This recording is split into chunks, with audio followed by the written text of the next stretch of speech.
Hey guys, this is Autist and Autistic Explain Lost Brain, and today this will be Article 2 to 1 of the Autism News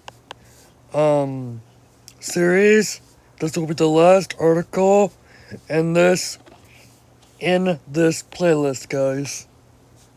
Last article in this playlist. Autistic person or person with autism. Very interesting question, guys. I already have an opinion, but I'm gonna see how this goes.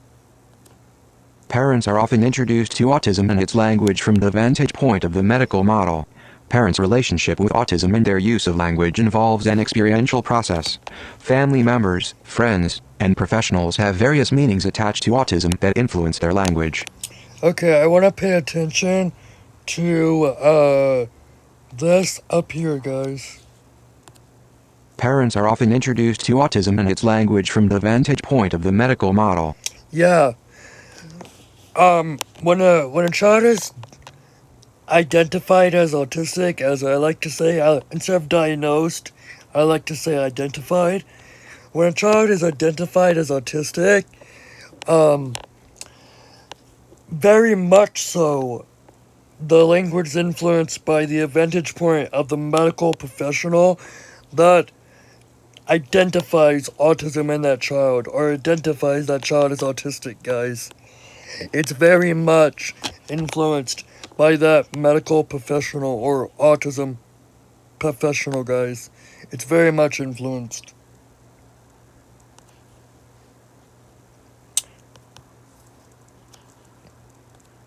Parents are often introduced to autism and its language from the vantage point of the medical model. Parents' relationship with autism and their use of language involves an experiential process. Family members, friends, and professionals have various meanings attached to autism that influence their language. As for these other two, I don't really have anything to say on those, guys. I don't really.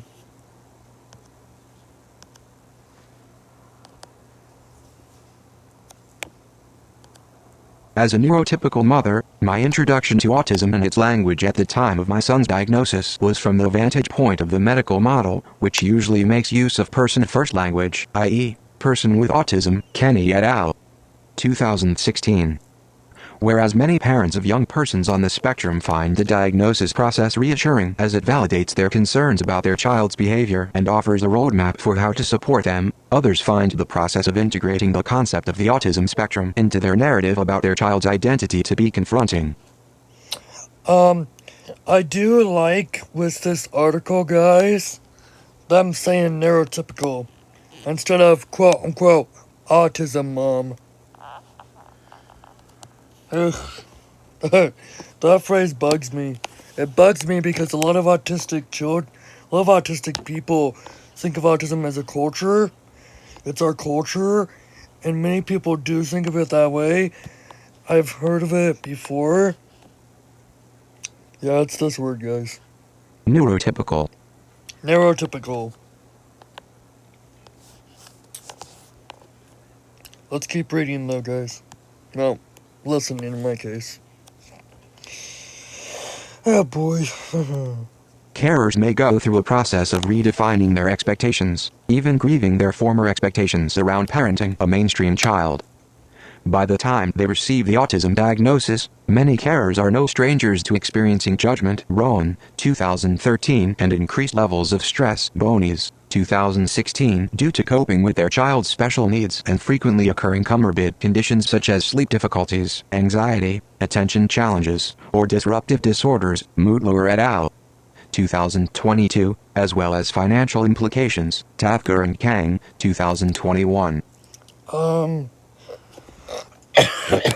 Sorry, guys. Anyway, where's the, where was it?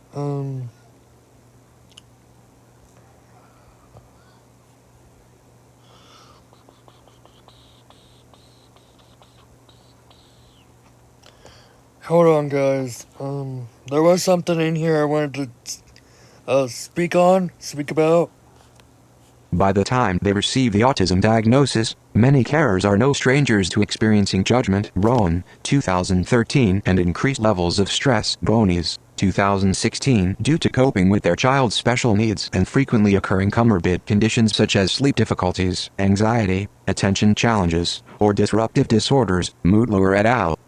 2022, as well as financial implications, Tafker and Kang, 2021. This is actually not what I wanted to do, guys. I wanted to talk about this up here, guys.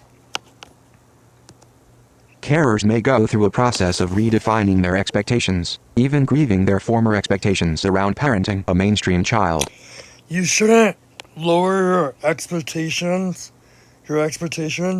around autism, guys. It's not right to lower your expectations around autism. It's very much not right, guys. By the time they receive the autism diagnosis, many carers are no strangers to experiencing judgment, Rowan, 2013, and increased levels of stress, Bonies, 2016, due to coping with their child's special needs and frequently occurring comorbid conditions such as sleep difficulties, anxiety, attention challenges, or disruptive disorders, Moodler et al. 2022, as well as financial implications, Tafker and Kang, 2021. Yeah, with the anxiety, guys, they may be, I don't know if if they are talking about this, but they may be talking about, like, anxiety around, because autistic children has autistic people. We do have anxiety, guys. We do, and I think that's interesting. Well, let's continue, guys. I can appreciate that for some carers, choosing a language preference can place a boundary around the identity narrative they weaved about their loved one before the diagnosis and reflect a process of gently assimilating a new reality into their perception of their loved one. Yeah.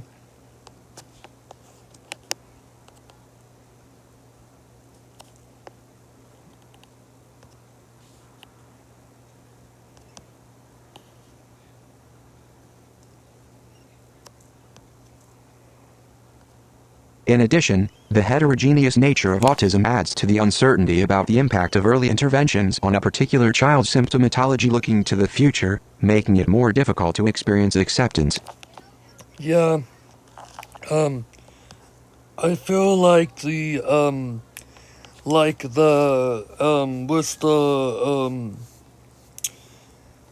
the early intervention, guys, I feel like people like Temple Grandin, she actually does agree with ABA therapy, and that's pretty interesting, guys. I actually don't agree with that therapy. I think it's that therapy. I think it's torture for the autistics that have been through it.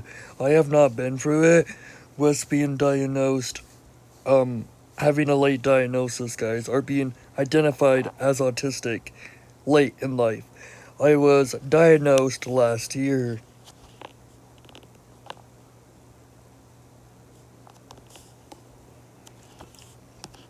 At the time of my child's diagnosis, I felt most comfortable with using person-first language, due to a number of factors. The first one was the uncertainty about how my child's diagnosis would impact his sense of self and being in the world. The second was my limited awareness of the experiences of autistic persons, from their point of view. The third was my own preference for person-first language, as part of my counseling vocation. Interesting, guys. Particular child symptomatology looking to the future, making it more difficult to experience acceptance. Yeah.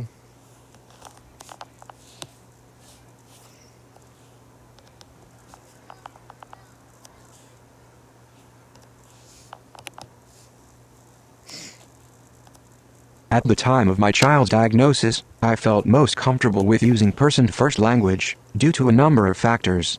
The first one was the uncertainty about how my child's diagnosis would impact his sense of self and being in the world. The second was my limited awareness of the experiences of autistic persons, from their point of view. The third was my own preference for person-first language, as part of my counseling vocation.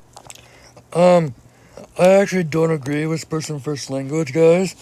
I think that it's very ignorant because it kind of separates autism from us.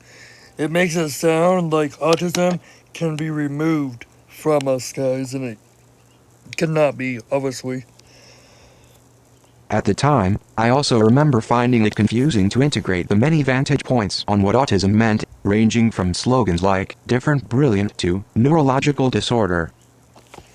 Yeah, different brilliant. I like that one, guys.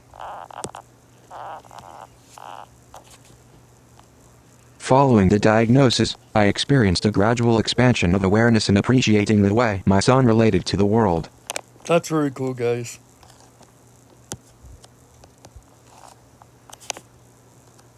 When the dust settled gradually over the years and revealed a clear picture of what being on the spectrum looked like for my son, the process of acceptance became the appreciation of the cherished aspects of his personality, including ones intertwined with him being on the spectrum, his experience of people and the world, the celebration of his continual exponential growth, and the acknowledgement of challenges that were still present for him. I appreciated that, for me, my son's identity is the interplay between biological makeup, intrapersonal growth, and the web of the relational processes around him, all intimately connected and inseparable from one another. This viewpoint is influenced by Dan Siegel's work and definition of the mind. This has been a really good article, guys. Let's get into Article 1, though. I wrote my final thoughts. My final thoughts on this article are that it's really good, and this lady is really amazing. She really got to understand autism, and I really enjoy seeing that, guys. Let's get into Article 1, though. Here's Article number 1, guys.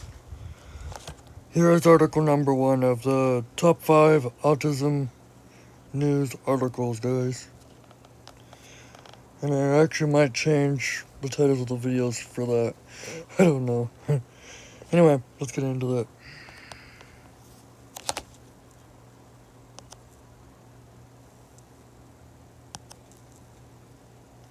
Of course, now voiceover.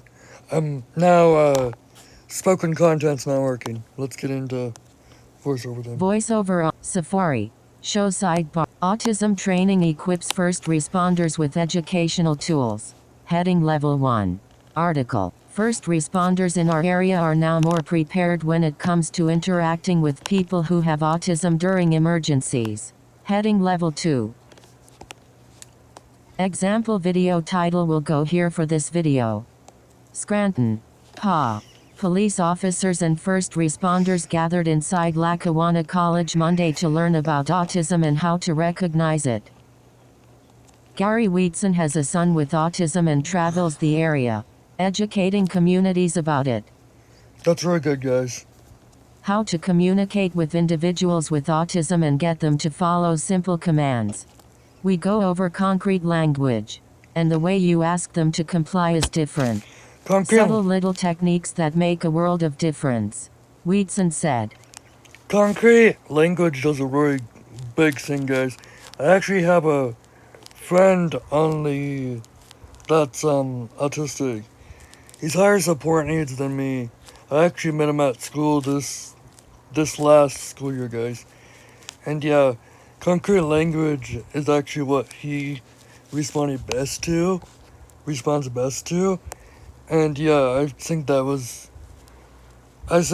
concrete language is really good, and I can actually speak to that, guys. I can really speak to that. Archbald Borough Police Chief Tim Trentley chose to attend this training because he feels it's valuable information to share with his department. It is valuable information. That guy is true. What to expect. Showing that they may not be aggressive in a way to harm us. It's just their reaction that they have, he said. It is the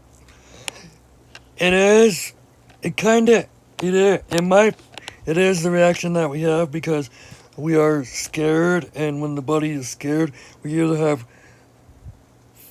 fight or flight mode, guys. Fight or flight. That's what we have, guys. Okay, let's continue. This training will help police officers and first responders interact with those who have autism in the field, but it's also giving them the tools to educate the public. This training will help police officers and first responders interact with those who have autism in the field. But it's also giving them the tools to educate the public. I really wish that they would have did use more identity first language, but I will disregard it, I guess.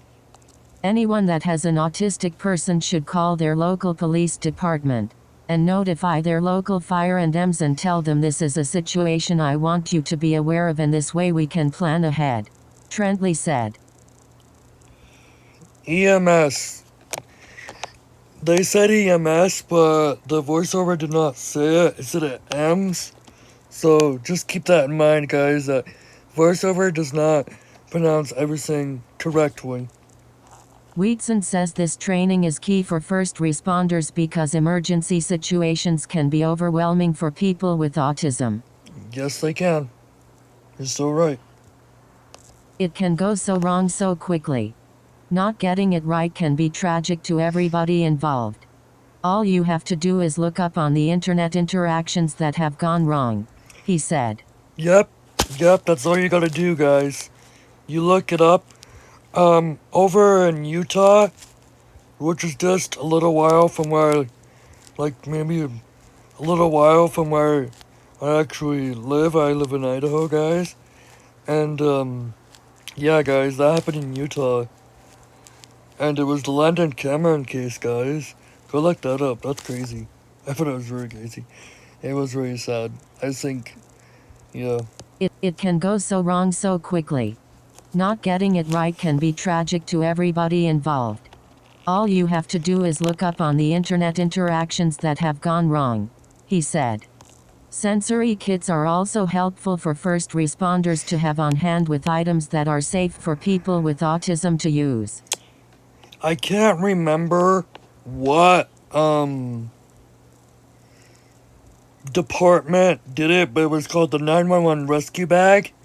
And it had, like, fidget toys and noise canceling headphones and all the fun autistic heaven stuff.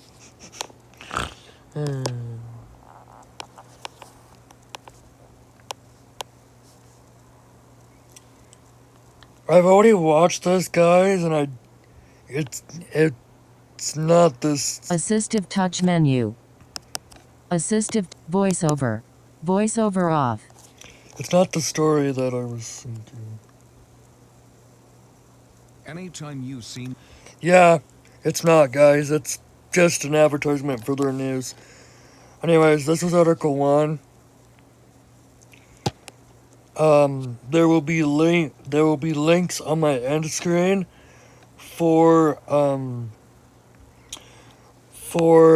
article for the rest of the videos in this playlist playlist, guys, in this recap, I guess, in this autism news series in season 1, part 1.